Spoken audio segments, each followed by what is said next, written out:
Virginie, la première question que je souhaite te poser, c'est quand la première fois que tu t'es posé la question du sens de la vie? Du sens de la vie? Waouh! Quand est-ce que je me suis posé ça? Ah, ça, c'est. Waouh! Je pense que c'est vieux, vieux, vieux. Je me rappelle qu'à l'adolescence, j'étais déjà bien perturbée, donc et je cherchais des livres de spiritualité, mais je vais pas dire quel âge j'aime, en tout cas, ça date. Et, et à l'époque, on trouvait rien du tout dans les bibliothèques, donc c'était compliqué. Et ouais, il y avait rien. Tu oublies, là, il y a une littérature qui s'est faite là depuis ces 10-15 dernières années de folie. Donc, je peux te dire que voilà, dans les années 80, va trouver des choses sur la spiritualité, justement, quand tu te poses plein de questions sur pourquoi tu es là et tout. Bah, il n'y a pas. Il y avait vaguement les religions, mais moi, j'étais pas satisfaite, voilà. Donc, du coup, voilà, c'est un truc qui est resté, je pense, en sourdine, là, tu vois, depuis la fin de l'enfance, adolescence, jusqu'à ce qu'après, je trouve mes réponses, quoi. Hmm. Est-ce que tu as trouvé tes réponses justement par rapport aux questions du sens, par tes expériences de vie, je dirais, ou plus par rapport à des lectures, par rapport à des rencontres intellectuelles, quoi? Ouais, je dirais les deux. Je dirais les deux. Euh, j'ai fait plein de belles rencontres qui m'ont guidée. Je pense notamment à deux sages, si je peux dire, enfin, pour moi, des maîtres de sagesse.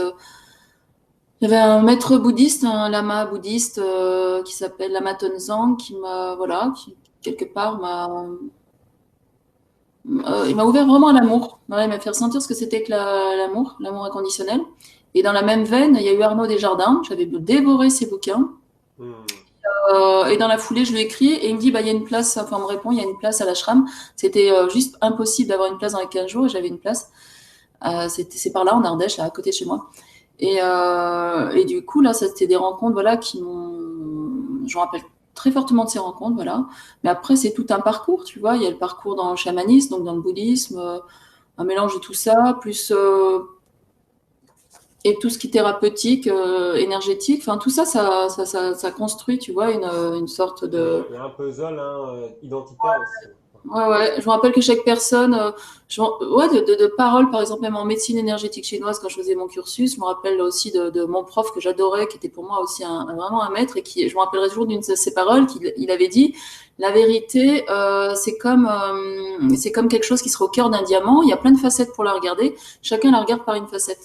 Et ça m'avait plu, ça m'est resté. Je dis, mais oui, c'est Ouais. des choses comme ça qui m'ont nourri tout au long de ce parcours.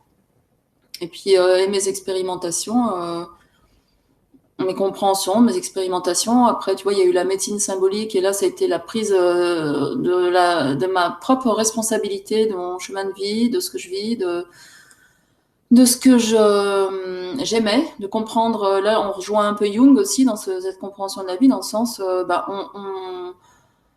on peut émettre aussi des choses qui sont dans ces ombres, qui viennent de nos ombres, et c'est bien d'en être conscient, de mettre tout ça en lumière pour pouvoir avoir la vie qu'on souhaite, qui correspond vraiment à ses aspirations profondes, enfin, si je peux dire, quelque chose comme ça. Hmm. Ça m'a donné aussi cet axe dans mon chemin de vie de mettre les ombres en lumière, voilà. Dans mon travail, il y a beaucoup ça, mettre les ombres en lumière. Il y a beaucoup cette notion d'alchimie. Ah oui, on m'a souvent dit ça, que je faisais un travail alchimique, ouais, c'est marrant. Ah ouais, ah ouais. Il y a une copine qui me dit ça, avec, c'est de l'alchimie que je fais en fait. Justement, jeune adulte, vers quoi tu t'es dirigé en premier? Parce que étais, enfin, voilà, comme tu disais, un peu perturbé dans le sens où tu posais beaucoup de questions adolescentes. Vers quoi, qu'est-ce qui a retenu ton attention je dirais, jeune adulte, finalement, vers quoi débute ton chemin un petit peu initiatique, quoi, hein? Alors, 20 ans, je cherchais à me guérir autrement. J'avais des douleurs de genoux et je me suis dit, c'est pas possible qu'on doive prendre que des médicaments. Et du coup, bon, pareil, il n'y a pas Internet à l'époque, hein, tu vois. Je sais pas pourquoi j'achète un magazine qui parlait de je sais plus quoi, enfin des trucs un peu différents. Et je vois un article sur le Reiki. Et le Reiki, il y avait à l'époque, alors aujourd'hui, tu dis Reiki, tu rigoles parce qu'il y a 150 000 maîtres Reiki en France. Mais à l'époque, il y en avait deux. Il y avait deux maîtres Reiki en France, dont un qui habitait dans ma ville, à Nice. Patrice Gros, et ça aussi, merci, c'est un maître aussi pour moi, Patrice Gros. Et on a eu le même maître bouddhiste aussi, Lama Tenzang. J'ai compris ça après. Pour moi, c'est The Master of Reiki, quoi. Et ça a été une référence énorme pour moi, pour mes 20 ans, tu vois. D'être face à un maître comme ça aussi, hein, dans sa présence, donc, et de voir qu'on pouvait guérir autrement par l'énergie, même si au fond de moi je le savais, mais voilà, c'était de recontacter ça, c'était magnifique. Ah, c'était vraiment un premier pas, ouais. Mm. Hmm. Et justement, tu parlais de maître bouddhiste. À quel moment tu rencontres le bouddhisme? Qu'est-ce qui t'attire finalement dans le bouddhisme? Qu'est-ce qui m'a attirée? C'était vers mes 30 ans. Là, je vivais une séparation très très douloureuse avec vraiment une personne qui est une âme sœur et qui en avait vécu 12 ans.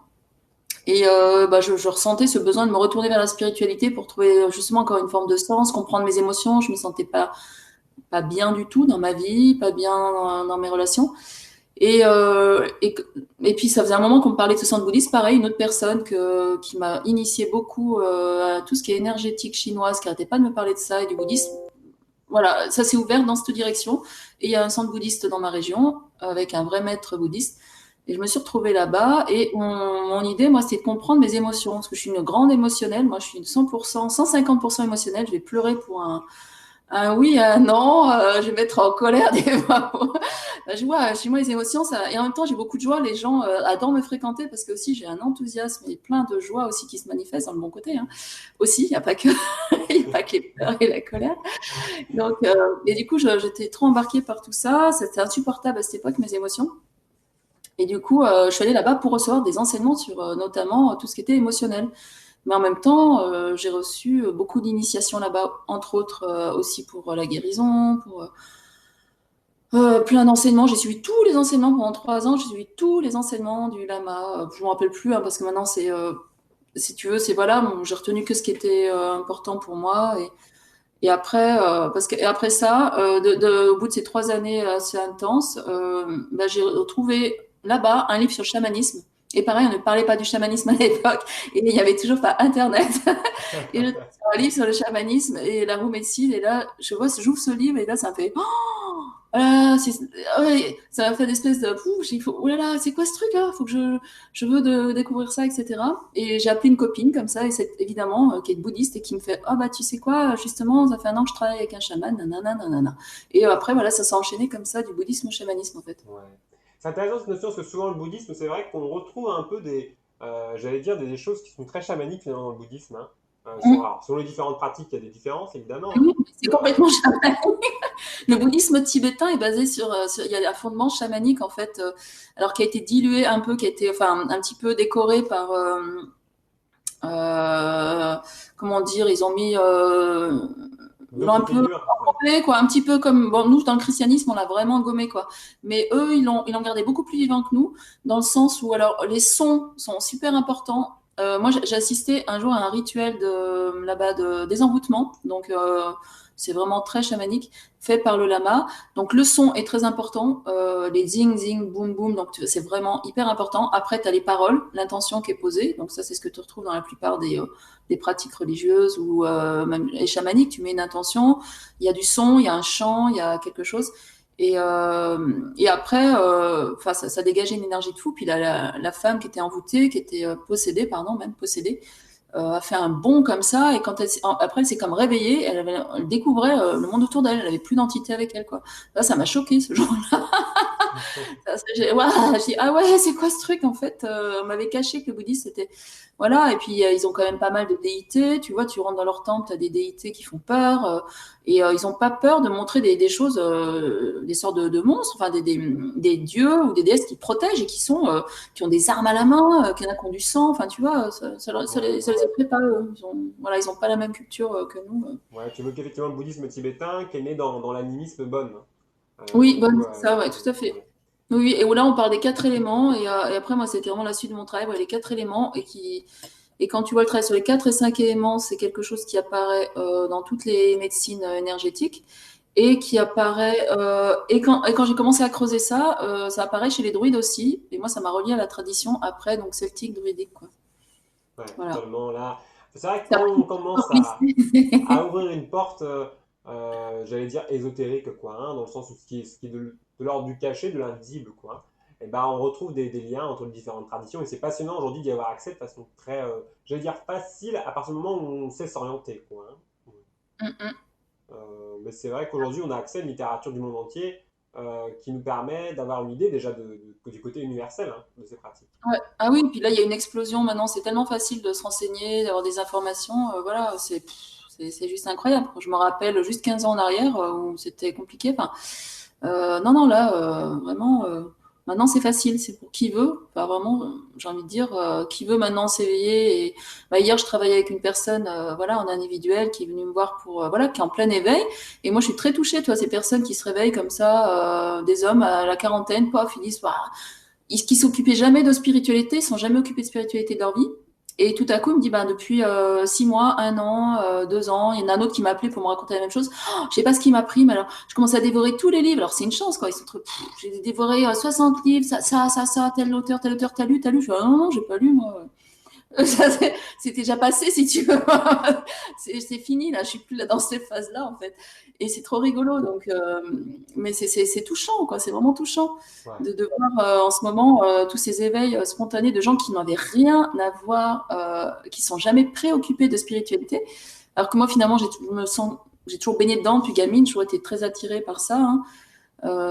Mais c'est touchant. J'aimais pas de jugement. Hein. C'est juste que je vois qu'il y a une facilité. Là, les gens qui se réveillent là maintenant aujourd'hui, bah, ils ont accès à des choses. C'est extraordinaire. Ça peut être très rapide, quoi. C'est ça, Voilà. c'est ça. Je pense qu'il y a des cheminements qui sont différents, hein, effectivement, d'il y a 30-40 ans, parce qu'il y a aussi un accès en même temps à des connaissances, je dirais, énergétiques qui sont plus, oui, qui sont de praticiens qui sont beaucoup plus nombreux, quoi. Donc forcément, on a accès à davantage d'expérience, à davantage...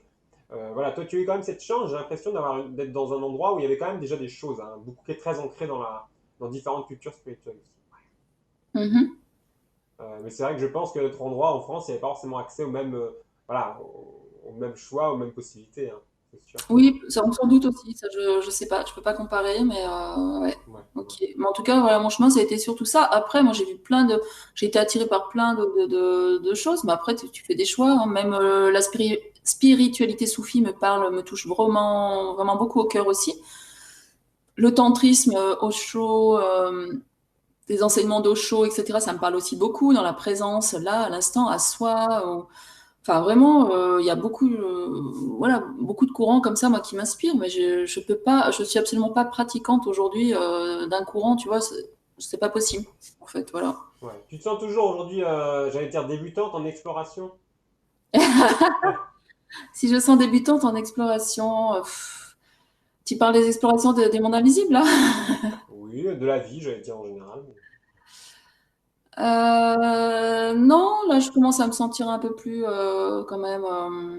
Bah, écoute, on vient de voir, plein de gens viennent me trouver, donc c'est que visiblement. Oui, bien sûr, il y a un cheminement, hein, c'est évident, hein, je pense qu'il y a un Visiblement, cheminement. il semblerait que j'ai des choses à partager, que des personnes ont envie de profiter de, voilà, de ce cheminement, Ouais, tout à d'une fait. forme de sagesse, de réflexion, voilà. Et ça me touche, quoi, parce que s'il n'y a pas ce retour-là, moi, je ne peux pas me rendre compte, moi, de mon cheminement, tu vois. Bien sûr. S'il Mhm. n'y a pas ces personnes qui viennent te dire, bah, j'ai besoin de toi pour ça, j'ai vu que tu faisais ça, et justement, bah, ah, ok, d'accord. Donc, moi, ça me permet enfin, de valider ça, hein, sans prise de tête, d'ailleurs. Hein, Oui, comme totalement. Ouais, l'ego spirituel, hein, je m'en vais alors, balance grave, quoi. Voilà, j'ai pas besoin de développer ça, j'ai autre chose à faire, quoi, de plus ouais, intéressant. je pense qu'il y a beaucoup, beaucoup à partager, comme tu dis. Il n'y a pas tellement de temps de se reposer sur ce laurier, quoi. J'ai pas le temps de me gonfler la tête et les mollets, je dois avancer, donc voilà. En plus, je pense qu'on a une période aussi qui est particulièrement intense, même, hein. Ouais. Toi, qu'est-ce que tu en penses par rapport à ton recul, justement, par rapport à ton cheminement? Est-ce que tu as l'impression aujourd'hui qu'il y a quand même une accélération au niveau des prises de conscience, au niveau, tu parlais des éveils de personnes qui n'ont jamais été intéressées par la spiritualité. Euh, Oui, c'est ce que je sens là, de ce que j'en vois dans les témoignages et surtout là après le post-confinement, je pense que ça a été un coup d'envoi énorme. C'est incroyable le nombre de personnes qui m'ont contacté ou qui pendant le confinement je faisais des séances de tambour. J'ai lancé ça comme ça sous l'inspiration. C'est incroyable les retours que j'ai eu des personnes qui m'ont dit mais c'est incroyable en fait. Il y avait une ouverture. Je me suis dit mais qu'est-ce qui se passe? Qu'est-ce que c'est que ce délire? Moi je faisais ça tranquillement, simplement, mais ça a touché. J'ai senti qu'il y avait une force de réception des gens que je n'imaginais même pas. Et là, quand j'entends voilà, des gens qui m'appellent pour me témoigner de leur éveil, de ce qu'ils vivent, j'ai même du mal à le croire, je t'avoue, parce que moi, je suis une lente, je suis quelqu'un qui avance lentement, mais alors lentement. J'ai l'impression, tu sais, voilà, de ramer. Je suis la génération, on y va en déblai, tu sais, mais alors, comme ça. Et là, quand je vois les gens qui font des trucs comme ça, je dis, oh là là, mais comment c'est possible de se réveiller comme ça, d'avoir un coup de fouet et c'est pas confortable, apparemment, visiblement, pour beaucoup, là. C'est pas très confortable de se réveiller comme ça. Ça remet en question beaucoup de choses. Ça peut remettre en question la famille, le couple, le travail, le lieu de vie. J'entends que c'est pas simple pour beaucoup aussi. Mais effectivement, là, il y a un truc qui se passe qui est fort. C'est vraiment Ouais. fort. Et puis, il n'y a qu'à regarder. Moi, je regarde beaucoup là, les résonances de Schumann de la planète qui sont relevées sur un site russe. Et donc là, on se prend des gros impacts. Je suis ça, je sais pas, depuis janvier, février. Il y a des gros impacts vibratoires, des augmentations de fréquences qui sont énormes. Donc, s'il y a des grosses augmentations de fréquences comme ça veut dire que nos fréquences augmentent. Donc, ça va brasser le lourd, ça va brasser tout ce qui est déposé, ça décalamine, quoi. Donc, ça, oui, ça réveille. Donc, c'est voilà. Hmm. Est-ce que tu pourrais expliquer pour les auditeurs qui ne connaissent pas la résonance de Schumann? Alors, comment on pourrait expliquer ça? Ça serait comme si on mesure la fréquence vibratoire de la Terre. Alors, il s'est trouvé que quand ils ont commencé ces premières mesures, alors je sais plus la date, je voudrais pas dire une bêtise, je sais plus s'il y a 30, il y a 50 ans de ça, je sais plus il y a combien de temps ils ont commencé. Bon, à peu près, elle est entre 30 et 50 ans de ça. On n'est plus à 20 ans près, là. La Terre, elle vibrait. Ils sont mis à. Voilà, ça doit être une personne qui s'appelle Schumann qui a trouvé qu'on pouvait mesurer ça. Et ça vibrait à 7,2.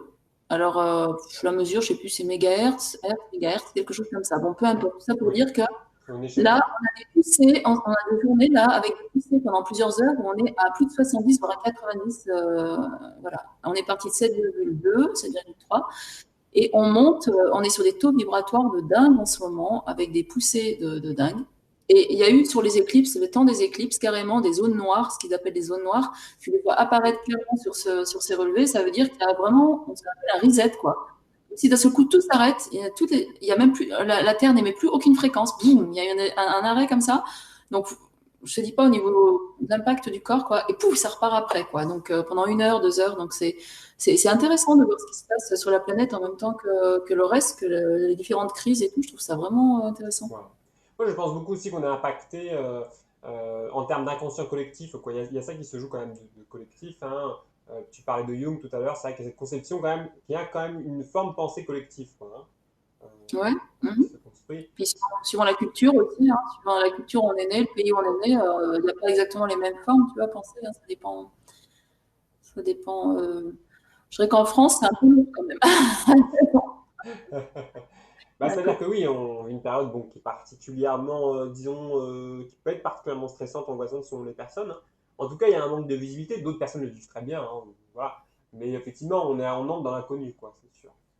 On est en manque, t'as dit? Je dis, on entre dans l'inconnu. Oui. Oui, oui, on sent bien ça, tout à fait. Et ça peut être paniquant si on essaie encore de contrôler, c'est-à-dire que là, ça demande vraiment en ce moment de relâcher le mental, l'ego, pour le remettre à niveau, quoi. Et plus écouter l'intuition et développer sa confiance. Et je dis pas que c'est facile, hein. Pour moi aussi, c'est compliqué. Mais en tout cas, ça va dans ce sens-là. Ouais, Et je crois que si on résiste, on va avoir mal. Donc, ça fait mal, de toute façon. Donc, il vaut mieux suivre cette impulsion-là, hein. c'est sûr. Et Tu ça me évoquais semble. le chamanisme. Euh, quelles sont tes premières expériences par rapport au chamanisme, ton approche du chamanisme? Ouais, j'ai suivi différents chemins. Moi, tu sais, je suis très éclectique dans mes expériences, donc il y a eu plusieurs chemins en même temps qui sont ouverts. Il y a eu, je crois que la toute première expérience, c'est carrément avec des plantes sacrées. Euh, j'ai enchaîné avec ça, avec tout un cycle pendant des années. Alors, quand des gens me disent, ouais, j'ai fait une hutte à sudation, donc moi, pendant 4 ans, j'ai fait des huttes à sudation tous les mois, hein. Donc une par mois. Voilà, voire deux, une à deux même. Oui, oui, il y a une année, c'était même deux par mois. Faut croire que j'avais beaucoup à nettoyer, tu vois. Quand on Pareil, aime, on ne compte pas, comme on dit. Bah ouais, mais quand on est une vieille âme et qu'on a bien écopé, bien ramassé pendant des centaines de milliers d'années, eh ben, il faut nettoyer, quoi. Il faut y aller. Et puis, il y a eu la voix du tambour qui s'est incrustée là. Je voulais pas du tout entendre parler du tambour et puis ça s'est imposé. Il y a eu la quête de vision aussi. En fait, dans, tu vois, des traditions à la fois amérindiennes, à la fois sud-américaines. Le tambour, c'est plutôt mongol. Enfin, ouais, c'est un peu tout qui s'est mélangé. Ouais. Tu Et parles de quête de vision. Qu'est-ce que c'est la quête de vision, justement, la en quête de termes vision, de... c'est te mettre, c'est t'isoler dans la nature, sous la responsabilité. Tu as quand même donc une personne qui est voilà qui est censée être le chaman, enfin le guide, le représentant, quoi, qui te garde à l'œil, si je peux dire, en tout cas, qui reste en lien énergétique avec toi, qui te place quelque part dans la nature. Alors ça dépend hein, de là où tu es. Hein. Moi, c'est dans une forêt. Et tu dois passer là, alors ça dépend des traditions. C'est au moins une nuit, un jour, jusqu'à 4 jours, 4 nuits, voilà. Alors il y en a certains où on te laisse libre de choisir, d'autres où on t'impose que c'est comme ceci ou comme cela, voilà. Et pardon, sans manger, sans boire, et normalement sans dormir. Bon, alors là, sans dormir, c'est juste pas possible. Enfin, moi j'ai pu, mais sans manger, sans boire, ok, c'est passé. Alors, d'un point de vue médical, c'est juste impossible. On dit que tu peux pas rester tant de temps sans, alors, sans manger, ok, mais sans boire, non. Mais en fait, ça se fait complètement, il n'y a aucun problème. Et en fait, le but de ça, ça fait une sorte de purification. Et pendant ce temps-là, tu demandes d'avoir une vision sur ta vie, sur ton chemin, sur voilà, ou simplement un message, quoi. Et donc, tu peux voir des choses ou reconnecter des choses, voilà. Mais de toute façon, c'est vraiment intéressant comme moi, ça m'a permis de dépasser des peurs, hein, beaucoup de peurs, entre autres. D'accord. C'est pas facile de rester comme ça, seul dans la forêt, de jour et de nuit. Non. Non. Ça n'a pas été évident, ouais. Mais voilà. Et ça a été ma première entrée justement avec le monde de l'invisible. Pour moi, c'est ça que ça a révélé. C'était ma connexion aux esprits de la nature, que j'ai refoulé encore plusieurs années avant de l'accepter pleinement, ouais. Hmm. À ce Ouais. moment-là, est-ce qu'il y a eu cette perception, je parle par rapport à ton chemin de vie, tu vois que cette notion de chemin de vie qui donne du sens aussi à la vie. Toi, quel est ton regard aujourd'hui avec un petit peu de recul hein, par rapport à ton chemin justement, à cette ouverture en fait, hein, vers l'invisible notamment. De mon ouverture vers Vers l'invisible. et donc ta question c'est quel est mon... Bah, quelle est ta perception par rapport à, en fait, à ta vie aujourd'hui? Est-ce que tu dirais que toi, finalement, tu as été euh, guidé dans le sens de ta vie par tes actions, par tes prises de conscience, etc. Si je dois résumer mon chemin de vie, je dirais que c'est vraiment une ouverture à l'amour déjà. Vraiment, ça c'est le plus important. À l'amour universel, inconditionnel, à l'amour de moi, donc à l'amour des autres. Euh, c'est surtout, voilà, c'est ça, c'était le gros challenge de ma vie en fait. Parce que, voilà, ça n'a pas été un parcours, c'est pas un parcours facile quoi. Hein. Ça débute avec beaucoup de violence familiale, d'abus, enfin, ouais, un climat très destructeur, qui a duré très très longtemps. Et du coup, moi, c'était vraiment ça, c'est l'apprentissage, c'est plutôt déjà ça, l'apprentissage de l'amour de soi. Et à partir de là, presque le reste, c'est presque que des détails, quoi. Et des capacités, et donc à partir de là, d'autres capacités de connexion énergétique, sensorielle, à d'autres plans de réalité. Euh, et comme je dis, moi, je cherche à convaincre personne avec ça, tu vois. C'est pas, moi, je partage, mais je cherche pas à convaincre. Et donc, ouais, je sens aujourd'hui, dans ce chemin, avec tout ce nettoyage qui s'est opéré, cette ouverture du cœur aussi, euh, une ouverture, ouais, à un monde plus multidimensionnel. Et ce que je ressens, vraiment, j'en faisais le point, parce que j'ai fait beaucoup d'exploration là, des mondes invisibles. Ces 2 dernières semaines, ça a été d'une intensité, mais alors énorme. Le monde des géants, le monde oh là là, j'ai rencontré des êtres étranges dans une forêt perdue au fond du Vercors. Enfin, j'étais confrontée à des trucs, j'ai même flippé par un moment, mais alors vraiment, tellement c'était très fort voilà. Mais dans tous les cas, ce que j'ai senti autant chez les êtres humains, je faisais ce point-là, que chez ces êtres de ces mondes-là, il y a une envie en ce moment d'interconnexion, euh, de coopération, de faire ensemble, d'être reliés, interconnectés. Et ça me ramène à cette phrase du chamanisme, Mitakuyo Yasin, on est tous reliés. Pour moi, ça, c'est une phrase clé, on est tous reliés. Il y a des gens à qui ça fait peur, mais c'est une réalité, on est tous reliés. Et je vois que le lien, c'est le cœur et l'amour. Donc je me dis, bon chemin, il a du sens parce que tous ces êtres-là, moi, s'ils veulent bien me parler et qu'ils viennent me voir, mais en courant, ils sont toujours curieux de me rencontrer et tout. C'est vraiment parce que j'ai pu travailler sur l'énergie du cœur, en fait, hein, du chakra du cœur et lâcher tous les traumas, les blessures, les machins, tout ça, pour être dans la résilience, dans l'acceptation et pouvoir diffuser, en fait, retrouver cette connexion à la source et à l'amour, tu vois. Hmm. C'est facile, hein, ça a même été, je crois que c'est le plus gros challenge de ma vie, mais bon, maintenant ça va. Tu vis bien, c'est ça. Ça va, ouais, ouais, non, ça va. Je vois mon chemin derrière, c'est bon, c'est ok, voilà. Ouais. Et Tu donc, parlais ouais, de. c'est surtout ça, c'est vraiment cette connexion à Hmm. l'amour, à la source d'amour, et qui fait le lien entre tous les êtres de tous les mondes, quoi. Ouais, je pense C'est que vraiment c'est cette notion. essentiel. Ouais, c'est Mm. Ouais, au-delà de notre vécu, je dirais humain, hein, et comme tu le dis si bien, c'est notre rencontre aussi avec d'autres mondes, avec d'autres perceptions. Ça passe par là, hein, ça passe par l'amour, ça passe par le cœur. carrément. Pour moi, c'est la clé, là, aujourd'hui. C'est la clé essentielle et c'est souvent ce qu'on me renvoie, c'est ça qui est chouette, hein. On me renvoie souvent ça dans les rencontres, dans les soins, voilà, cette dimension de l'amour, du cœur, et c'est chouette. Je me dis, bon, ben, c'est que c'est là, c'est que j'arrive, enfin, que ça se déploie, si les gens le ressentent Oui, et puis que c'est c'est là. vrai que le dire, ça a l'air simple, mais en même temps, quand on le vit, c'est pas finalement. Enfin, on se dit, ça a l'air simple de le dire, hein, mais quand on le vit, effectivement, il y a une difficulté, comme si c'était pas si évident que ça, l'amour, finalement. Quand on parle d'amour, c'est pas si évident que ça. Euh, Parce que dans le mot amour, voilà, comment dire en grec, il y a, je sais pas, il y a 9 mots, 7 mots pour décrire l'amour. En français, tu as un mot, alors c'est quoi l'amour? Et mon fils, il me demandait ça l'autre fois. Je dis, oulala, on a des grandes discussions philosophiques. C'est quoi l'amour? Alors, on parle de quel amour, là? Et ouais, ouais, c'est complexe, évidemment. Mais c'est complexe et c'est simple à la fois. Et moi, je me rappelle que la fois où, justement, quand j'ai ressenti cette dimension d'amour, les premières fois, c'est avec ces 2 maîtres, Lama Tenzang et Arnaud Desjardins. C'était juste, je me prenais une douche d'énergie très forte, lumineuse, qui m'englobait, qui m'a fait pleurer, mais sangloter comme une madeleine. Mais à chaque fois, hein, j'ai le droit à tous les coups. Pouf, je suis tombée en larmes, je sanglotais parce que jamais j'avais ressenti ça dans cette vie. Jamais mes parents m'avaient aimé, en fait, très clairement. Et jamais personne m'avait renvoyé ça. Et donc, je me disais, mais c'est ça l'amour, mais c'est du délire, quoi. C'était tellement trop même que j'ai stop, stop, stop, tellement c'était fort. Et un- tu vois, donc l'amour, c'est ça, voilà, c'est dur à décrire. Et après, tu as plein de déclinaisons parce que dans notre incarnation humaine, ça teinte d'attachement, des fois de contrôle, de ouais. plein de choses. Et c'est pas. D'appassion. Et ouais, ça se teinte de plein de choses. Il y a des gens, ils pensent que par exemple être jaloux, c'est montrer qu'on aime, que c'est qu'on aime quelqu'un. Enfin, tu vois, il y a encore des trucs comme ça qui traînent.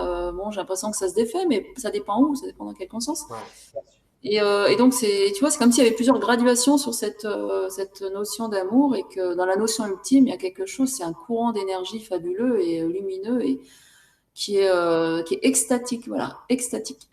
Ouais. Oui, c'est à la fois extrêmement. Comme tu dis, c'est ça qui est perturbant en même temps. Quand on a vécu un certain nombre d'expériences, qu'on le vit, qu'on le reçoit, c'est très simple, hein, d'accord? Mais c'est quand quand on revient dans une conception bah, de la vie quotidienne, je dirais plus simplement, de notre vie quotidienne actuelle, je dirais dans notre collectif, quoi, dans lequel on est inscrit en société, c'est pas aussi simple. C'est comme s'il y a quelque chose qui n'était pas fluide, comme si on était amené tout de suite à être dans une forme de rationalisation de tout, en fait, dans les rapports humains, dans la façon. Et là, il n'y a plus l'espace, cet espace-là pour aimer, quoi, en fait, hein, tout simplement. Mm. Euh, Ouais, tu sais, c'est tous les conditionnements mentaux, l'imprégnation culturelle, conditionnements mentaux, tout ce qu'on porte depuis aussi générationnellement. Là, depuis, c'est quand même, quand tu regardes un petit peu l'histoire et que tu regardes où on arrive, et les hommes et les femmes, parce qu'en plus, il y a cette scission homme-femme derrière nous, tout ce qui a été vécu, ouais, c'est lourd. Et là, d'un seul coup, ça dépote, d'un seul coup, on passe après les années 70, une forme d'amour libre ou quoi. Et puis le couple, c'est quoi finalement? La plupart des couples divorcent. Est-ce qu'avant, on restait ensemble toute la vie? Mais en peu de temps, regarde ce qui s'est passé en très très peu de temps. voilà. C'est juste, c'est énorme. On a tous déconstruit tous les fondements qui ont été bâtis pendant des centaines d'années, voire des millénaires. Ça se déconstruit à vitesse grand V. Alors aujourd'hui, il y a plein de, voilà, j'ai des amis qui disent ouais, l'amour, ça peut pas être en couple, c'est forcément de l'amour libre, on a plusieurs partenaires. Alors tu sais l'histoire des polyamours. Après, t'as un qui dit mais non, l'amour, c'est le couple sacré, tatati tatata, et puis d'autres mais non. Enfin bref, t'as 10 000 versions, et en fait tout est juste. Tu vois ce que je veux dire? C'est en fait, mais vivez ce que vous avez envie de vivre, quoi. Enfin, Ouais. de toute façon, on est humain, donc on doit Comme tu expérimenter disais, il des n'y a choses. pas une seule vérité, il y a une vérité Non, avec un non, angle différent, quoi. non, Hein. Ouais. moi, je sais, je connais, voilà, je sais ma vision, je sais celle que je porte. Donc aujourd'hui, moi, j'essaye pas, pareil, ni d'imposer ma vision, ni rien. Mais moi, je sais comment j'ai envie de vivre avec quelqu'un cet amour dans le monde humain, à la fois humain et divin. Et ça m'appartient, et parce que c'est dans ma vibration, c'est comme ça. Et mais il y a de la place pour plusieurs expressions, voilà. Tout à fait. Ouais. Mais tant qu'on est vraiment dans une vibration d'amour et que autant que possible, tout est OK. Quelle forme ça prend? J'ai envie de dire aujourd'hui, bah, il va falloir lâcher les formes, quoi, hein, parce que ça devient obsolète, quoi, de donner un cadre. Enfin, je le sens comme ça, là, dans Et l'avenir. c'est vrai que moi j'ai le sentiment qu'on a trop tendance encore aujourd'hui à vouloir uniformiser quoi, le monde en fait. Hein. Oui, c'est ça, ouais, ouais. On veut absolument le cadrer, dire c'est comme si c'est comme ça. Bon, à un moment, toi, ils ont légalisé, pareil, les mariages homosexuels et tout. Mais pourquoi être obligé de faire ça, tu vois euh, Pourquoi? Bah, c'est pas juste. Bah voilà, il y a un... t'es en couple, t'es en couple. Enfin, il y a un côté, peu importe avec qui t'es en couple, enfin, on s'en fout. Enfin, pourquoi être obligé de passer par là? Enfin, comme s'il fallait un peu. T'es obligé de, voilà, de mettre des cadres pour tout. Bon, c'est des Ouais. passages. Je pense, voilà, c'est des passages sur ce chemin Ouais. du. Après c'est vrai que concernant le mariage, je pense que c'est bah, la question aussi fiscale, hein, simplement, voilà, Oui, ça c'est encore autre chose. Oui, c'est sûr. Qui dit mariage dit contrat, donc on est encore dans autre chose. Voilà. Oui, oui. Voilà, exactement. Ouais. Il y a tout un. Oui, c'est des calculs aussi, parce qu'aujourd'hui, on le sait, hein, il y a beaucoup de gens. Voilà, il y a des gens qui se marient aussi, bien sûr, il y a l'amour, hein, évidemment. Mais il y a toutes les notions que si l'un des deux décède, il y a des questions de, voilà, de Oui, oui, succession, oui, des oui. questions de. Oui, oui, c'est sûr, ça c'est concret, c'est basique, et on a le droit de, et ça fait partie de notre vie humaine, donc évidemment que c'est tout à fait légitime, tu vois, c'est pas juste flop flop, envie d'amour et d'eau fraîche et des petites hirondelles, quoi. Bien sûr qu'il y a un côté, je veux dire, voilà, ce qu'on apprend là aussi maintenant, c'est comment on allie à la fois le divin, enfin ce qui vient le Ouais. ciel et la terre, quoi, hein, le haut et le bas. Le matériel et le spirituel, et donc tout ça doit se retrouver, et il n'y a pas d'aspect qui soit, par exemple, la matière est pas plus négligeable que le spirituel. Faut faire attention, voilà, à ce genre de concept. Ça, je l'ai parfois entendu dans des gens qui ont mal interprété le bouddhisme en disant on s'occupe que de l'esprit, ou etc. Et le corps n'est pas intéressant, etc. Ça, c'est vraiment, par contre, pour moi, c'est un concept qui est mais erroné. Et notre corps, il est très important. Et ce qu'on vit aussi corporellement a du sens, et ça va plutôt dans les voies tantriques et autres. Et tant on est incarné dans un corps humain, donc honorons notre corps humain qui est notre outil là, de notre véhicule pour interférer là. Donc on en a besoin. On a besoin de l'honorer, de le respecter, d'y faire attention. Et voilà. Et Oui, ça n'empêche pas d'avoir une vie spirituelle. ça n'empêche pas, mais comme tu dis, il y a un équilibre. Hein, mais c'est vrai que ça, c'est des questions. Voilà, quand on regarde par exemple du côté de l'Inde, en fait, c'est des questions qui se posent depuis des milliers d'années, quoi. Cet équilibre entre la vie, je dirais, bah, du travail, du corps, la vie de couple, la vie spirituelle.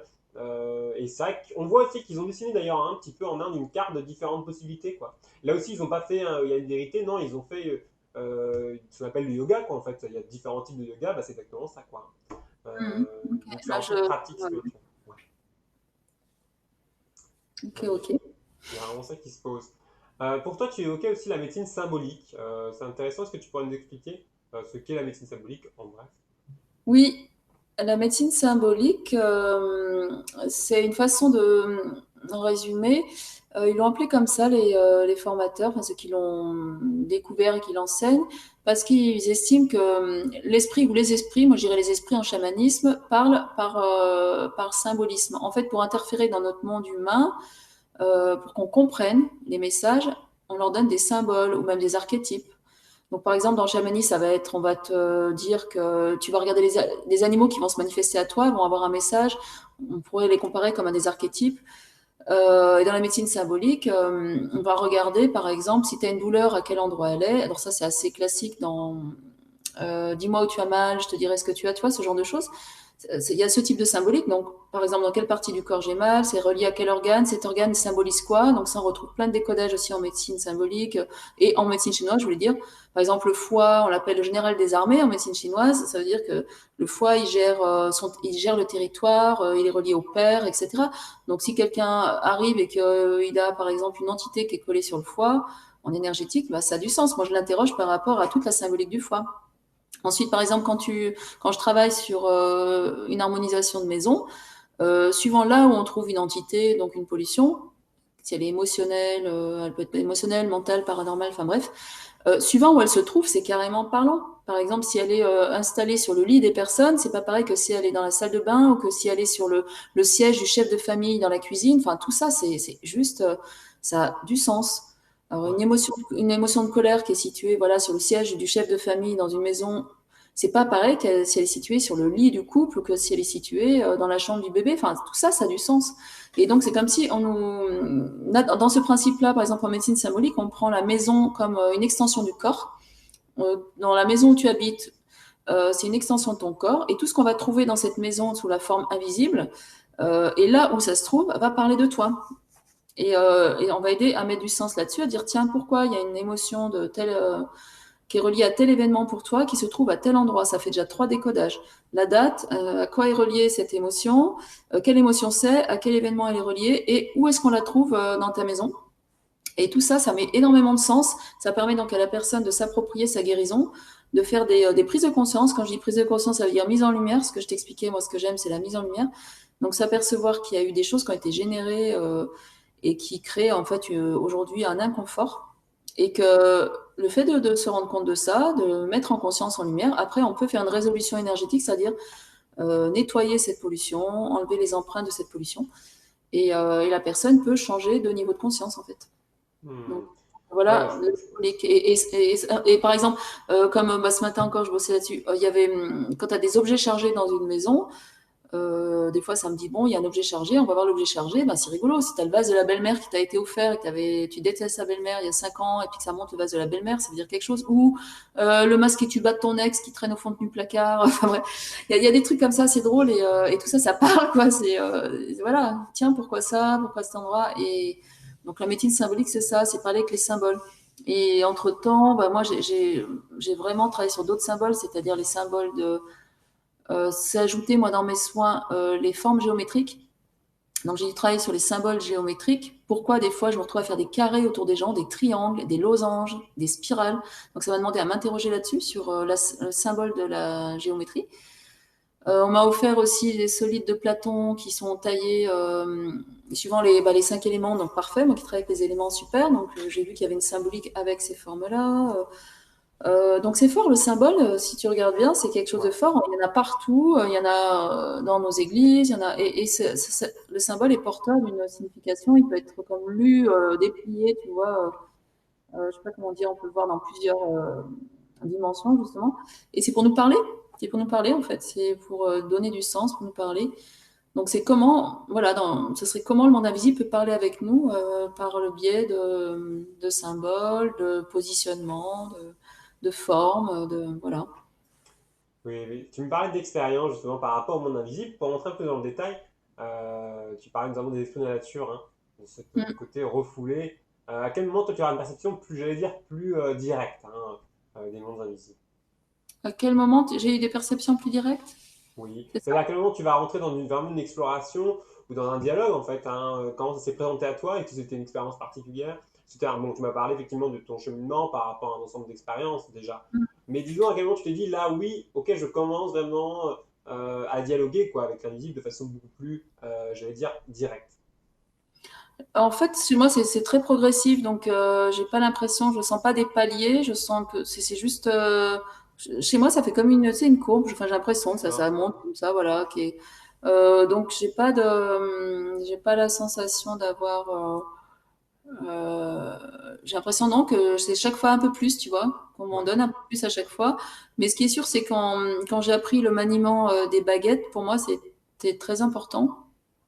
Ce maniement des baguettes que j'utilise donc pour les harmonisations de lieux, etc., et des corps, m'a permis d'entrer en communication avec les êtres qui étaient donc à l'extérieur, là, dans les jardins, dans les forêts, sur les rochers, etc. Parce que j'étais attirée depuis très longtemps par ces lieux-là, donc j'y suis allée avec mes baguettes. Et là, j'ai commencé donc là à les rencontrer dans leur forme, et là j'ai pu commencer à dialoguer avec eux, avec des oui, non, enfin, avec tout. Et là, avec la symbolique des baguettes, j'ai dû apprendre à comprendre aussi comment les messages passaient par mes baguettes, etc. Donc ça se développe, ça évolue aussi. Par exemple, là, j'ai de nouveaux signaux qui passent par mes baguettes en ce moment depuis 2 semaines. C'est vraiment intéressant. Ça montre qu'il y a une évolution aussi dans mes rapports ou dans l'énergie de ce que donnent les êtres aux humains. C'est assez vraiment intéressant. Et Mhm. donc je sais pas, je pourrais, voilà, chez moi, il y a pas de rupture, quoi. C'est plus, ça, voilà, ça chemine un pas après l'autre, voilà. À ce moment-là où il y a cette porte qui s'ouvre progressivement, comme tu le dis, par rapport au monde invisible, qu'est-ce que ça a changé toi dans ta vie? Par rapport à ta perception du monde, est-ce que ça a changé fondamentalement finalement ta vie par rapport à ton vécu? Euh, Ça a changé. Bah, c'est-à-dire plein de choses ont changé en même temps, donc tout ça, ça a coïncidé avec un moment où je quittais mon travail, où mon travail me quittait, où je me séparais du père de mon fils et où je me séparais de ma famille de sang. Donc en fait, pour retrouver plutôt une, une famille dans le monde invisible, donc je sais pas comment dire. Une Euh, forme d'authenticité, quoi, un besoin d'authenticité. ouais, j'ai un peu plus l'impression déjà de retrouver. Ouais, c'était comme plutôt des retrouvailles, comme des êtres que j'aurais connus depuis très longtemps, dont je me rappelais plus, tu vois. Une fois que j'ai fait le ménage de ce qui était pas, ce qui n'était plus correct dans ma vie actuelle. Et attends, la question c'était quoi déjà? Oui, donc c'était par rapport à ton vécu sur le fait de s'approcher, d'être confronté au monde invisible, quoi. Est-ce que Ouais, ta qu'est-ce vie, que ça avait changé ta vision par rapport, ne serait-ce que, comme tu disais, à tes proches, toi, ta vie, en fait, ce aussi que part ça a de. changé? Oui, oui, en fait, voilà. En fait, c'est le changement s'est fait en même temps. En même temps, je quittais des choses, en même temps, ça arrivait. Et en même temps, du coup, j'ai rencontré plein de nouvelles personnes dans le monde humain qui correspondaient plus à mes aspirations, à ce que j'étais, ce que je devenais, ce que j'étais devenue. Du coup, tout s'est mis en place comme ça. En même temps que je rencontrais les mondes invisibles, en même temps, je rencontrais d'autres personnages dans le monde humain, d'autres cercles de personnes qui étaient plus en adéquation avec ce que je suis, avec ma vibration d'âme, j'ai envie de dire, voilà. Je retrouvais des gens de ma famille d'âme, voilà. Et voilà. Donc, ça a eu cette espèce de glissement comme ça, là. Ouais. Est-ce que tu as pu recevoir des enseignements, disons oui, des enseignements d'êtres qui sont peut-être d'autres dimensions ou peut-être des messages simplement sur notre perception de nous en tant qu'être humain, qui est peut-être différente, totalement différente de ce que nous pensons de nous, quoi. Euh, alors, j'ai rarement des conversations, on va dire, très soutenues dans le sens avec des grandes phrases, ça marche pas comme ça. Peut-être des sensations, oui. Oui. C'est plutôt voilà, des transmissions, beaucoup de transmissions vibratoires qui passent par. Quand je me mets en contact vibratoire, voilà, il y a des influx, des choses qui viennent. Je sens que c'est plutôt que ça change des choses dans mon corps, dans mes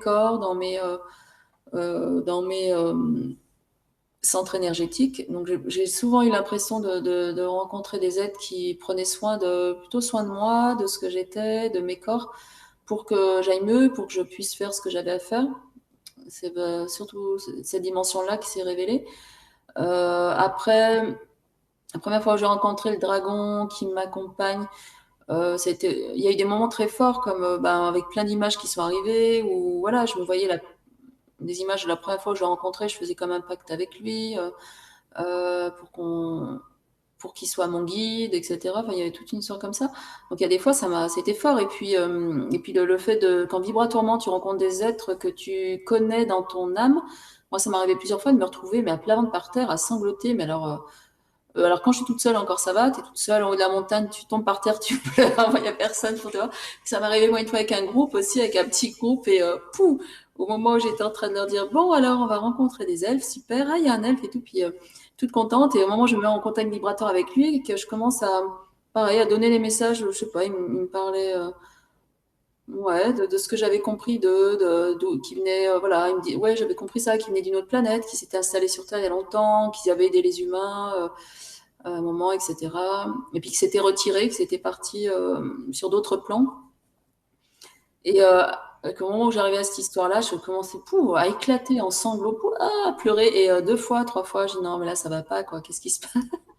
Donc c'était là où ça a été fort pour moi dans ces rencontres, c'est ça, c'est de voir qu'il y avait il y avait du passif aussi avec certains de ces êtres et de retrouver certains de ces êtres aussi que j'avais connus donc dans d'autres plans dimensionnels, d'autres expériences de vie, et quand il y a cette reconnaissance, ça me bouleversait mais profondément et que je pouvais Hmm. pas m'expliquer quoi. Même pas le temps de voir des images ou autre, j'étais bouleversée, j'étais en train de sangloter comme une madeleine quoi. Donc voilà, et c'est aussi beaucoup d'émotions. Par exemple, là, il y a 2 semaines, 10 jours, on a rencontré des géants dans une grotte. Ils nous ont demandé de venir, ils nous ont fait approcher de la frontière de leur monde et j'étais avec 3 autres personnes. On était émus et c'était terriblement émouvant parce que tout le monde avait beaucoup de perceptions extrasensorielles là-bas parmi mes amis. Moi, c'est moi qui prends en charge parce que avec mes baguettes, tout ça, enfin, ils me font confiance. On me donne vraiment des directives, donc je peux vraiment suivre ces directives. Donc ça nous a mis devant un mur invisible. Ils voulaient pas qu'on approche plus et qu'on fasse un pas de plus, tu vois, par exemple. Ça, c'était là, c'était clair, c'était net, on s'arrête là. Ils sont venus devant nous, contre nous, et on sentait leurs émotions, on sentait le fait que bah, ils étaient curieux de nous, en même temps ils étaient un peu inquiets, ils avaient un peu peur, et c'est là. Après, moi, je sais pas, j'ai des histoires qui reviennent comme ça. Je sais plus d'où elles sortent. Je dis ah bah oui, oui, bien sûr, les géants aussi, ils ont travaillé avec les humains pendant un moment, tout allait bien, et puis après on les a chassés pour chasser, donc ils ont été obligés de s'enterrer sous terre et puis ils ont changé de dimension aussi. Maintenant, ils se posent des questions un peu quand à revenir vers nous, là, ça les questionne. Même si on n'est pas sur le même plan de fréquence, ils se questionnent quand même en ce moment dans la reprise de contact avec les personnes sensibles des humains. Donc nous, ils nous ont sondés. Et dans les personnes sensibles qui étaient là, ils nous ont dit, mais c'était dingue de voir comment ils allaient regarder au fond. Ils nous lisaient dans notre mental des images, dans nos cellules, ils nous scannaient. Enfin, c'était fort, quoi. Donc moi, c'est plutôt tu vois, des rencontres de ce type-là. Et voilà, puis une des rencontres les plus émouvantes que j'ai faites, enfin voilà, j'aurais pas pu en parler il y a encore quelques mois en arrière. Sur ce plan-là, c'était un elfe et son fils qui étaient en fait mon amant elfe il y a très longtemps dans une autre histoire, et ce fils est mon fils et le sien, c'est-à-dire qu'il est semi-humain et semi-elfe, mais il est resté chez les elfes et il a été éduqué là-bas. Et donc voilà, et donc la première fois que je les ai retrouvés, je sentais que ça. Mais alors, j'étais dans un état, mon Dieu, j'en ai pleuré pendant des jours, quoi. Mais mon fils Hmm. était jaloux. Mon fils humain était jaloux quand j'ai raconté l'histoire. Et donc là, je les ai revus il y a 2, 3 jours et c'était OK. Et c'était bon, ils m'ont entouré, ils m'ont dit ah, ben, on voit que tu vas mieux, on est content que tu sois plus dans cet état émotionnel. Et oui, on est avec toi, on t'accompagne. Ouais, je peux voir avec les baguettes comment je vois qu'ils m'entouraient, qu'ils étaient. Voilà. Et moi, je leur dis voilà, merci d'être avec moi et merci de me guider parce que je suis paumée par moment et j'ai vraiment besoin de savoir que vous êtes là et que vous pouvez me guider quoi qu'il se passe, même sur Terre, pour savoir où aller, quoi faire, parce que voilà. Hmm. Donc là, c'est partie des êtres avec qui j'interfère comme ça. Oui, c'est vrai qu'en ce moment, on parle beaucoup de reconnexion multidimensionnelle, enfin, depuis quelques années en fait, hein. J'ai l'impression que c'est vraiment le temps des retrouvailles, hein, parce que ce mot de retrouvailles, c'est vraiment le mot-clé, quoi, hein. Comme tu dis, il y a un passif, hein. Alors pour toi, le passif, justement, c'est un passif au niveau de parties de nous, hein, qui ont été vécues antérieurement, en tout cas sur une échelle de temps qui est différente, hein, Mm.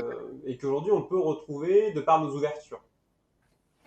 C'est ça. Et puis, en fait, on reconnecte, moi, ce que je sens bien, parce que j'ai aussi revécu parfois des bouts de vie karmique en fonction des gens que je rencontrais, avec suivant ce qu'il y avait à dénouer, tout ça. Alors, je ne cherche pas à savoir, hein, mais il y a des fois, ça me demande, j'ai pas le choix, ça arrive, quoi.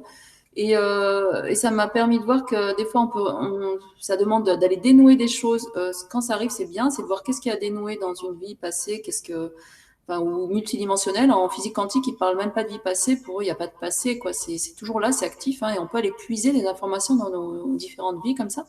Donc, c'est voir qu'est-ce qu'il y a à dénouer comme émotion, comme schéma, comme etc. Et qu'est-ce qu'il y a à retrouver comme information, comme enseignement, comme, comme savoir, comme sagesse, tu vois.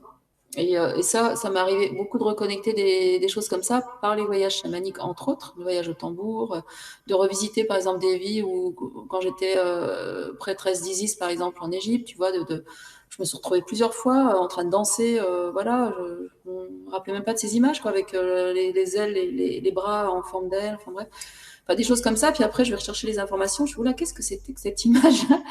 Et avec, tu vois, le faucon, le symbole du faucon qui traverse le soleil, je me retrouve en Égypte. Enfin, donc, à la fois, dans les voyages chamaniques, tu peux retrouver aussi comme ça de la symbolique. Et ce que j'ai compris, c'est que ça me permettait de reconnecter des parts de moi. Mais alors, ça ne passe jamais par des mots et par du savoir Ouais. livresque.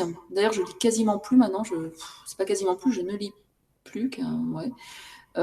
Ça passe tout par la vibration. Et donc, et du coup, mon mental ne peut absolument pas saisir. Je peux absolument pas saisir ce qu'on me donne. Ça ne passe pas par le mental, jamais ou très rarement. Et en gros, souvent ils me disent, écoute, prends le truc et tais-toi, enfin on te dira pas.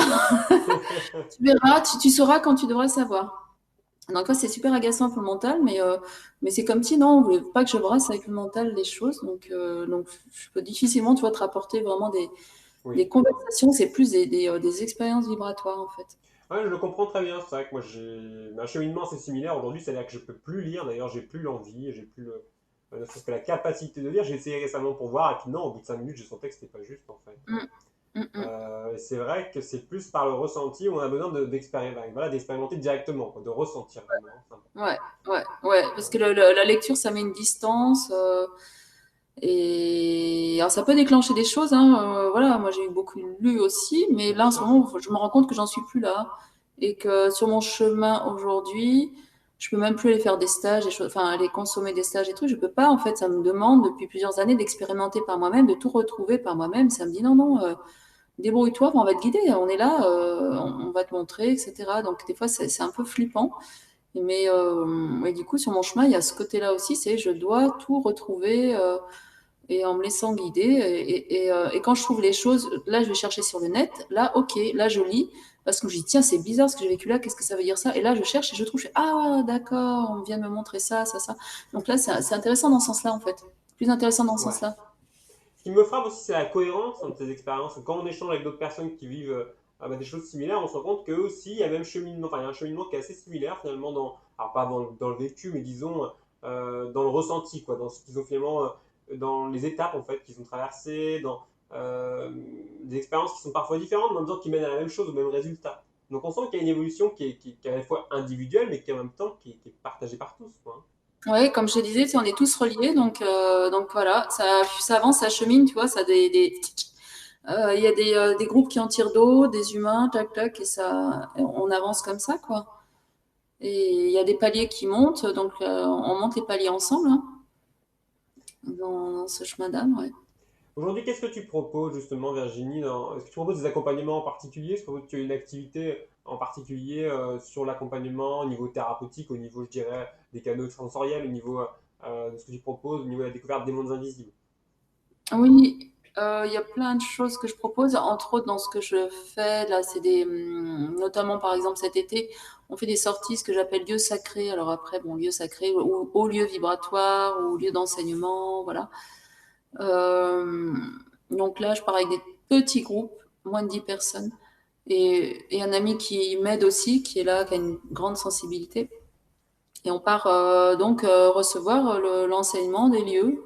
Et moi, dans ces démarches, par contre, il y a toujours une demande, une permission demandée. Moi, je demande, j'arrive pas touristiquement sur un lieu. Moi, j'ai tout un protocole où on s'arrête, on pose la demande, j'attends de voir si c'est OK, d'avoir les accords des gardiens, etc. Et à partir de là, on rentre sur les lieux. Et moi, je me mets en mode téléguidage, c'est-à-dire avec mes baguettes, ça me dit, tu passes là, tu fais ça, ta, ta, ta, ta, ta, ta. Et chaque personne va recevoir en fonction de ce qu'elle est sur le lieu. Et ça va révéler des parts d'elle. Et tu passes au même lieu, tu as 5 personnes qui passent, et 5 personnes reçoivent 5 choses différentes, les vivent différemment, au même moment, hein. Et tu reviens l'année d'après, tu reviens encore d'autres choses différentes. Et c'est ça que je trouve vraiment génial sur ces lieux. J'adore ce travail avec les lieux. Ces lieux à haut, c'est haut lieu vibratoire avec des mémoires, ceux qui ont des belles mémoires, hein, qui ont des mémoires fortes. Après, voilà, s'assurer que c'est pas pollué non plus. Il faut être capable de voir ça aussi. Donc, il y a plein de lieux qui m'ont enseigné comme ça, qui m'ont appris, et j'amène des gens sur ces lieux-là. Après, il y a des lieux où je travaille aussi individuellement avec des personnes qui viennent me voir et qui disent, oh là là, je sens que vous avez une connexion, c'est mon invisible, moi aussi j'ai très envie, est-ce que vous pouvez m'initier, tout ça. Donc des fois, je fais un travail individuel avec ces personnes-là. Moi, je les prends là où elles sont et on va là où on doit aller. Je sais jamais où on part. Donc, je questionne un peu sur place le jour J. Et après, moi, je m'en remets toujours pareil aux esprits des esprits de la nature qui sont là, les esprits guides de la personne, les miens. Et j'ai arrangez-vous, vous tous, là, là-haut, parce que moi, mon mental, moi, il peut pas gérer ça, mais impossible. J'ai là-haut, bonjour, merci, merci votre bande, merci de gérer. Donc, tout le monde s'occupe bien là-haut. Et hop, là, c'est parti. Et moi, on me dit où aller, quoi faire. Et à travers moi, voilà, passer des choses. Évidemment, ça passe par mon canal et par ce que je suis, par ma personne aussi, puisqu'on va utiliser aussi mes mots, mon énergie, ma vibration. Mais je veux dire, c'est pas moi qui gère le cursus et ce qui va se passer. Et ça, c'est Ouais. confortable au possible. Oui, il y a Et, quand même, moi, ce que je retiens quand même de tout ce que tu dis, de ce que tu partages depuis le début de notre échange, c'est la confiance dans les mondes invisibles, comme la confiance. Il y a une forme de quand même de se laisser aller aussi dans la vie, il y a une forme oui, de confiance à l'univers, quoi. Même si tu as beaucoup été initiatif, quand même. oui, ouais, ouais, oui, oui, oui, oui. Et je dis pas que ça a été facile. Je crois que c'est un des aspects qui a été les plus compliqués pour moi. Et encore aujourd'hui, on met bien à l'épreuve. À chaque fois que tu vois, je me dis, bon, bah là, c'est bon, j'ai lâché et tout. Paf, on me met le niveau supérieur et voilà. Et où je vois où je bug encore complet. Tu vois, il y a 3 semaines, 23, le 23 juin précisément, je pars avec cette amie dans la montagne. On s'est dit, il faut retourner là-bas. On a quelque chose à voir là-bas.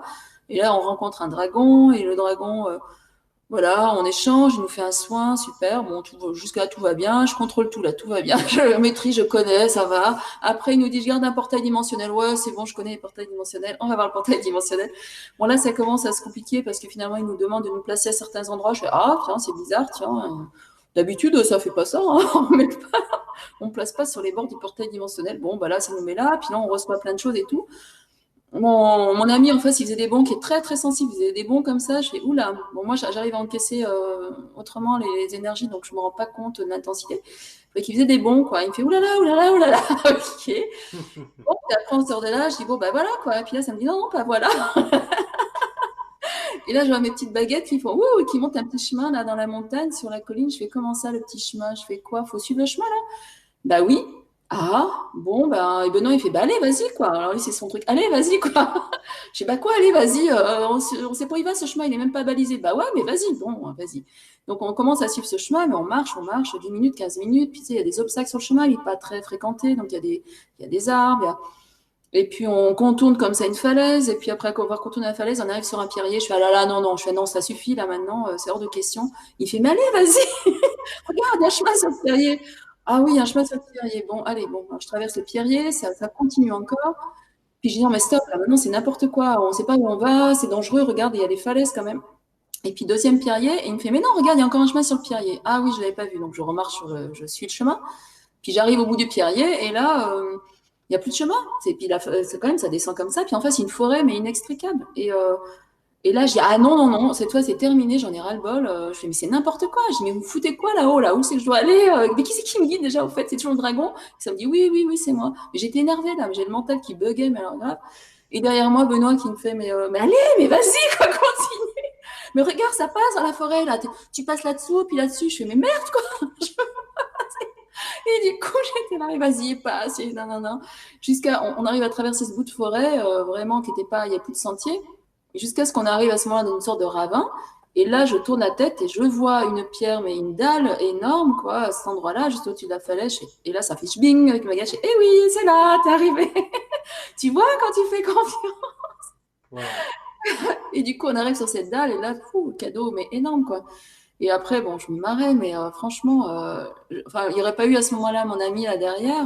Moi, je lâchais l'affaire, mais je serais retournée 15 fois en arrière. Là, je ne pouvais pas. Mon mental ne voulait pas. C'était réticence totale. Ça allait contre tous mes principes.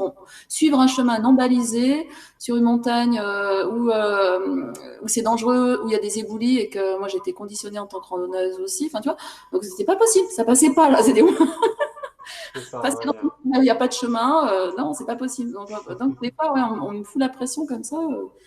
Et en fait, je me dis à chaque fois, je suis vraiment super bien accompagnée parce que j'ai toujours la bonne personne avec moi qui va m'aider à dépasser à passer le palier d'après, quoi. Et qui a confiance en moi. Et le pire, qui a confiance en moi, quoi. de bien, voilà. Je dis, mais lui, il a confiance en moi, mais merde. Ça donne une force supplémentaire, voilà, d'avoir cette connexion, en fait, cette conscience de la confiance, une confiance voilà, de quelque chose de supérieur. Ouais, c'est pas, non, non, mais ouais, voilà, je te dis, moi aussi, je passe mes paliers, quoi, là-dessus. C'est, Ouais, ouh, en ce moment, je trouve que ça va fort, quoi. c'est clair, c'est clair, c'est clair. Je te remercie beaucoup, Virginie, pour cet échange. Est-ce qu'il y a une chose que tu souhaiterais ajouter, dont on n'a pas du tout parlé, que tu voudrais dire pour les auditeurs, comme mot de la fin? Qu'est-ce que je voudrais dire comme... Euh, pour moi, ce qui est important, bah, on a déjà évoqué, oui, c'est garder cette connexion, j'ai envie de dire pour moi, à l'amour, au cœur. Ça, c'est j'ai envie de dire, dans le chemin, là, aujourd'hui, ce qu'on nous demande vraiment, pour moi, c'est au-delà de quoi que ce soit, c'est d'ouvrir notre cœur, voilà, à l'amour, dans vraiment sa dimension universelle, pour qu'on puisse vraiment ben, déjà se connecter les uns les autres et connecter les autres plans. Et j'ai envie de dire, vraiment, ce qui est le plus important pour moi, voilà, c'est le cœur. Et j'ai envie de dire aux gens, reconnectez-vous complètement à votre âme, à votre cœur, à l'amour, quoi. Mm.